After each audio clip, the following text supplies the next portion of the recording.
अस्सलाम वालेकुम everyone. I hope you all are doing great. Welcome to JK study point. आज हम JK BOPEE BSc nursing 2026 physics के most important MCQs discuss करने वाले हैं। ये क्वेश्चंस प्रीवियस ट्रेंड्स और बेसिक कंसेप्ट्स पर बेस्ड है, इसलिए एग्जाम के लिए काफ़ी ज़्यादा इंपॉर्टेंट है। वीडियो को एंड तक ज़रूर देखिए और अगर आप प्रिपरेशन सीरियस कर रहे हो तो व्हाट्सएप ग्रुप हमारा ज्वाइन कीजिए, जिसका लिंक आपको डिस्क्रिप्शन में दिया जाएगा। तो आइए स्टार्ट करते हैं पहले क्वेश्चन से। पहला क्वेश्चन जो है ये बोल रहा है कि वेक्टर क्वांटिटी कौन है इनमें। तो पहला ऑप्शन है स्पीड, डिस्टेंस, डिस्प्लेसमेंट या फिर टाइम। इसका जो करेक्ट आंसर है वो है डिस्प्लेसमेंट। वेक्टर क्वांटिटी वो होती है जिसमें मैग्नीट्यूड प्लस डायरेक्शन दोनों होते हैं। डिस्प्लेसमेंट डायरेक्शन भी शो करता है, तो यही इसका ऑप्शन आंसर है। सॉरी।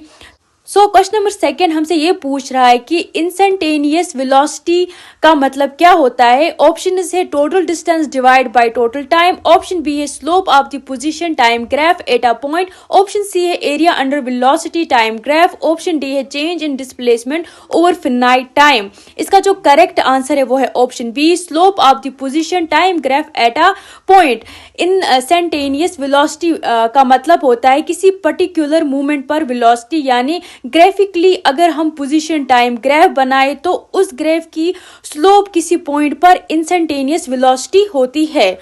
क्वेश्चन नंबर 3 की बात करते हैं। अगर मोशन यूनिफॉर्मली एक्सेलरेटेड हो और बॉडी रेस्ट से स्टार्ट करे तो डिस्प्लेसमेंट किसके प्रोपोर्शनल होता है। ऑप्शन है टी, ऑप्शन बी है टी स्क्वायर, ऑप्शन 3 है T3, ऑप्शन डी है 1/t। इसका जो करेक्ट आंसर है वो है option B T square. Equation of motion है S = ut plus 1/2at square. यहाँ जो u है वो 0 है क्योंकि बॉडी रेस्ट से स्टार्ट हुई है, इसलिए S = 1/2at स्क्वायर। इसलिए डिस्प्लेसमेंट टाइम के स्क्वायर t स्क्वायर के प्रोपोर्शनल होता है। क्वेश्चन नंबर 4 की बात करें तो ये पूछ रहा है कि अगर वेलोसिटी फंक्शन vt = 5t हो तो एक्सेलरेशन क्या होता है। ऑप्शन है 10m/s², ऑप्शन बी है 5m/s², ऑप्शन सी है 2m/s², ऑप्शन डी है 0m/s²।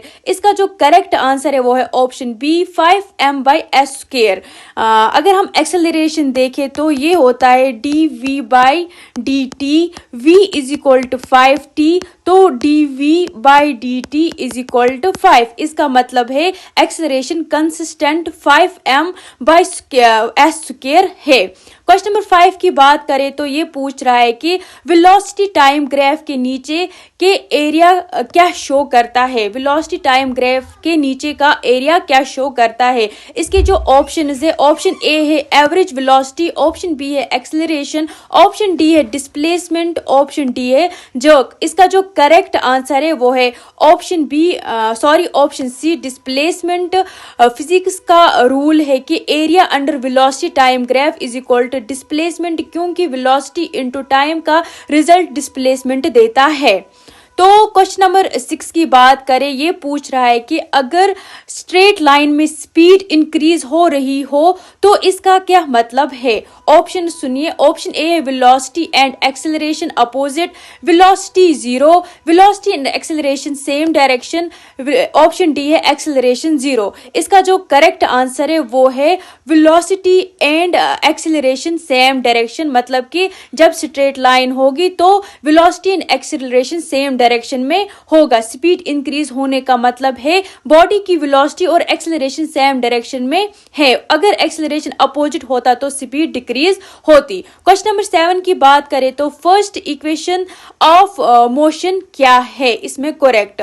तो ऑप्शन ए है v = u + at, option B है s = ut, ऑप्शन सी है v = u + s, option D है s = ut - 1/2at स्क्वायर। इसका जो करेक्ट आंसर है वो है option C v = u + at। यहाँ v क्या है, v है वेलोसिटी, u क्या है, u है इनिशियल वेलोसिटी, और a क्या है, a है एक्सेलरेशन, t क्या है, t है टाइम। तो इसका जो करेक्ट आंसर है वो है ऑप्शन सी। क्वेश्चन नंबर 8 की बात करें तो वेलोसिटी टाइम ग्राफ के स्लोप क्या रिप्रेजेंट करता है। इसका जो करेक्ट ऑप्शन से पहला है डिस्प्लेसमेंट, बी है जग, सी है एक्सेलरेशन, डी है स्पीड। इसका जो करेक्ट आंसर है वो है ऑप्शन सी एक्सेलरेशन। यहाँ पे क्या है कि जो स्लोप है वो है change in velocity by time, ये एक्सेलरेशन को रिप्रेजेंट करता है। क्वेश्चन नंबर 9 ये थोड़ा ट्रिकी क्वेश्चन है। इसमें ये पूछा गया है कि अगर आप क्वेश्चन को अच्छे से समझोगे तभी आपको आंसर करेक्ट मिलेगा। दो कार चल रही है, कार ए जो है ये क्या करती है 100 मीटर डिस्टेंस 5 सेकेंड में कवर करती है और कार बी जो है ये 120 मीटर डिस्टेंस 8 सेकेंड में कवर करती है। बताइए किस कार की एवरेज स्पीड जो है वो ज्यादा होगी। तो ऑप्शन से कार ए की होगी, कार बी की होगी, या फिर दोनों की इक्वल होगी, या फिर आप बता ही नहीं सकते, के नॉट डिटरमाइन। तो इसका जो करेक्ट आंसर है वो है ऑप्शन ए, कार ए की स्पीड ज्यादा होगी। क्यों होगी? क्योंकि अगर हम आपको फार्मूला पता होगा average speed is equal to distance by time. Car A की क्या है average speed 100 divide by 5 is equal to 20 metre per second. जो कार बी है उसकी क्या है 120 divide by 8 is equal to 15 metre per second. अब कंपेयर करें तो 20 मीटर पर सेकेंड ज्यादा है 15 मीटर पर सेकेंड से, तो इसलिए ऑप्शन ए यानी कि कार ए जो है इसकी स्पीड ज्यादा होगी।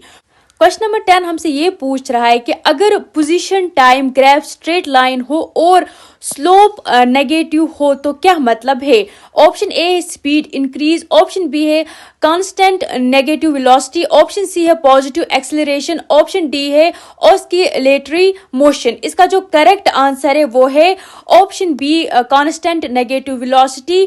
मतलब कि नेगेटिव स्लोप का मतलब होता है वेलोसिटी नेगेटिव डायरेक्शन में कांस्टेंट है, इसलिए मोशन कांस्टेंट वेलोसिटी के साथ अपोजिट डायरेक्शन में हो रहा है। क्वेश्चन नंबर 11 की बात करें तो ये बता रहा है कि अगर 3 और 4 मैग्नीट्यूड के वेक्टर परपेंडिकुलर हो तो रिजल्टेंट क्या है। ऑप्शन ए है 1, ऑप्शन बी है 5, ऑप्शन सी है 7, ऑप्शन डी है 12। इसका जो करेक्ट आंसर है वो है ऑप्शन 5। पाइथागोरस रूल यूज करते हैं R is equal to under root 3 square plus 4 square, R is equal to under root 25 is equal to 5, 5 5 is 25। ठीक, तो इसका जो करेक्ट आंसर है वो है ऑप्शन बी। सो अब बात करते हैं क्वेश्चन नंबर 12 की। क्वेश्चन नंबर 12 ये पूछ रहा है कि डॉट प्रोडक्ट 0 कब होता है। ऑप्शन से ए पैरेलल, ऑप्शन बी है एंटी पैरेलल, ऑप्शन सी है परपेंडिकुलर, ऑप्शन डी है इक्वल मैग्नीट्यूड। इसका जो करेक्ट आंसर है वो है ऑप्शन सी परपेंडिकुलर। तो डॉट प्रोडक्ट का फॉर्मूला है A into B is equal to A B cos और थीटा। तो अगर क्या थीटा जो है वो है 90 डिग्री हो तो कॉस जो है वो भी 90 डिग्री होगा, तो क्या होगा 0 बन जाएगा। इसलिए डॉट प्रोडक्ट 0 हो जाता है जब वेक्टर परपेंडिकुलर होते हैं। क्वेश्चन नंबर 13 की बात करें तो ये पूछ रहा है कि वेक्टर आर के डायरेक्शन में यूनिट वेक्टर क्या होता है। तो ऑप्शन सुनिए, ऑप्शन ए है आर स्क्वायर, ऑप्शन बी है R divide by magnitude of R, option C है magnitude of R divide by R, option D है R plus magnitude of R. इसका जो करेक्ट आंसर है वो है option B R divide by magnitude of R, यानी R by modulus R जो unit vector का फॉर्मूला होता है।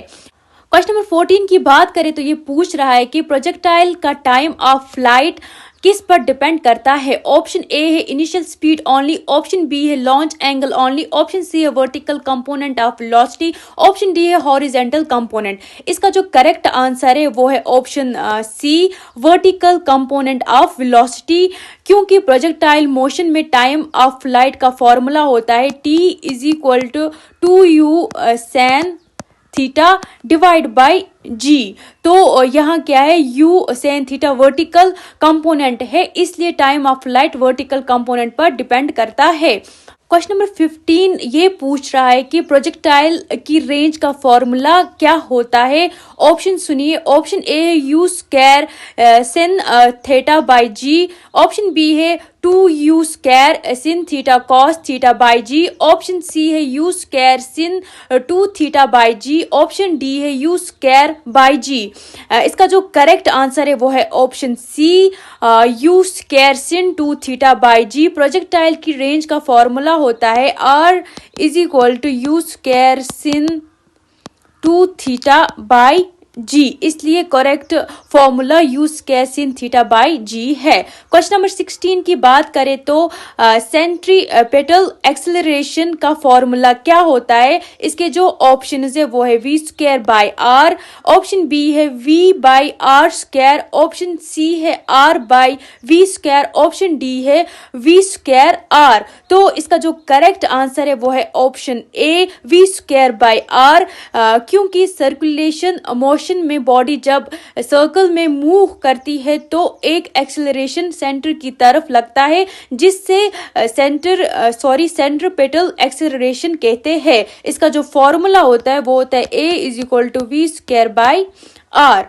क्वेश्चन नंबर 17 की बात करें तो ये पूछ रहा है कि रेजोल्यूशन ऑफ वेक्टर का मतलब क्या होता है? ऑप्शन सुनिए। ऑप्शन ए है चेंजिंग मैग्नीट्यूड। ऑप्शन बी है expressing as perpendicular components. Option C है unit vector only. Option D है मल्टीपल बाय स्केलर। इसका जो करेक्ट आंसर है वो है option B expressing as perpendicular component. Resolution of vector का मतलब होता है वेक्टर को कंपोनेंट्स में तोड़ना, यूजुअली एक्स और वाई डायरेक्शन में। तो एग्जाम्पल आप देखिए V X plus V Y. तो इसका जो करेक्ट आंसर है वो है ऑप्शन बी। क्वेश्चन नंबर 18 की बात करते हैं। ये पूछ रहा है कि अगर एक्सेलरेशन कांस्टेंट हो प्लेन में तो वेलोसिटी का बिहेवियर क्या होता है? ऑप्शन सुनिए। ऑप्शन ए है always straight line. Option B है velocity change linearly with time. Option C है स्पीड कांस्टेंट। ऑप्शन डी है एक्सेलरेशन जीरो। इसका जो करेक्ट आंसर है वो है option B velocity changes linearly with time.